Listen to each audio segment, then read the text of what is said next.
अस्सलाम वालेकुम व्यूअर्स, कैसे हैं आप।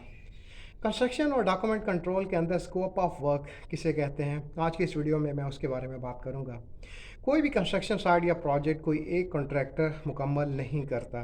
काम को डिफरेंट हिस्सों में डिवाइड किया जाता है और मुख्तलिफ कॉन्ट्रैक्टर्स को वो काम दिया जाता है। तो जो कॉन्ट्रैक्टर काम का जो हिस्सा कंप्लीट करता है उसको उसका स्कोप ऑफ वर्क कहते हैं। फॉर एग्जांपल, सिविल का काम कोई एक कॉन्ट्रैक्टर करेगा, आईडी का काम को दूसरा कॉन्ट्रैक्टर करेगा, एमईपी का काम को दूसरा करेगा, आईटी का, लैंडस्केपिंग का, स्विमिंग पूल का।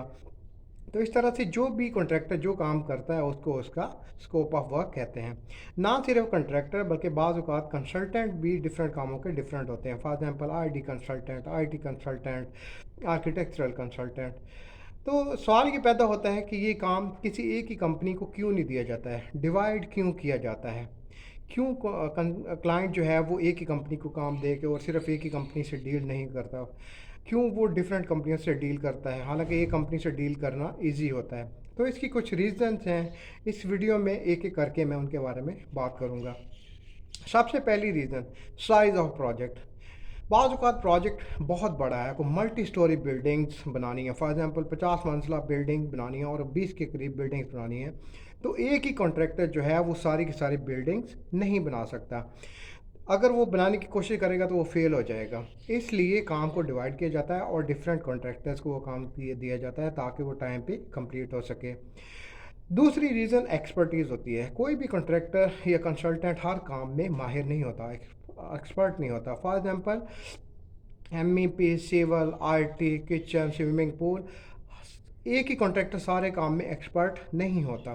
तो इसलिए डिफरेंट एक्सपर्टीज़ की जो कंपनीज होती हैं या कॉन्ट्रैक्टर्स होते हैं उनको ढूंढा जाता है, उनको वो कॉन्ट्रैक्ट दिए जाते हैं ताकि वो काम को इफ़ेक्टिवली एफिशिएंट वे से वो कंप्लीट कर सकें, उनके अंदर कोई नुक्स ना रहे। अदरवाइज़ एक ही कॉन्ट्रैक्टर अगर वो काम करेगा तो वो उसके अंदर हो सकता है प्रॉब्लम्स आ जाएं।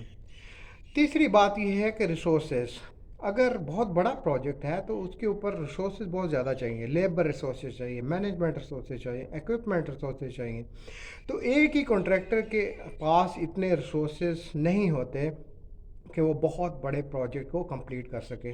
तो रिसोर्सेज की कमी की होने वजह से भी बाज़ औक़ात जो है क्लाइंट क्या करता है कि काम को डिवाइड कर देता है और डिफरेंट कॉन्ट्रैक्टर्स को देता है ताकि कोई काम में रुकावट ना आ सके। चौथी रीज़न ये होती है कि जो क्लाइंट होता है, जो बिजनेसमैन होता है, वो हमेशा स्मार्ट होता है। वो किसी भी एक कंपनी के ऊपर या किसी भी एक बंदे के ऊपर काम नहीं छोड़ता। फॉर एग्जांपल, अगर वो किसी एक कॉन्ट्रैक्टर को कोई काम दे देता है और कल कलां वो कॉन्ट्रैक्टर के साथ कोई भी मसला आ जाता है, किसी भी प्रॉब्लम की वजह से वो कॉन्ट्रैक्टर फेल हो जाता है, वो काम नहीं कर पाता, वो साइट पे काम रुक जाता है, उसकी लेबर नहीं आती, कोई भी मसला बन जाता है, उसके साथ हज़ारों दुनिया चल रही है, उसके अंदर हज़ारों किस्म के मसले बन सकते हैं। अगर उस कॉन्ट्रैक्टर एक कॉन्ट्रैक्टर के साथ कोई भी मसला बन जाता है तो वो काम साइट पे रोक देता है। अब वो काम साइट पे रोक गया तो इसमें प्रोजेक्ट स्टक हो गया। जब प्रोजेक्ट स्टक हो गया तो क्लाइंट को फिर दोबारा से वो टेंडरिंग, दोबारा से फिर वो कोटेशन, दोबारा से प्री क्वालिफिकेशन और फिर वो ज़ीरो से वो दोबारा से वो काम उसको शुरू करना पड़ेगा। तो इस सारी सिचुएशन से बचने के लिए क्लाइंट हमेशा बैकअप रखता है, एक के बाद दूसरा।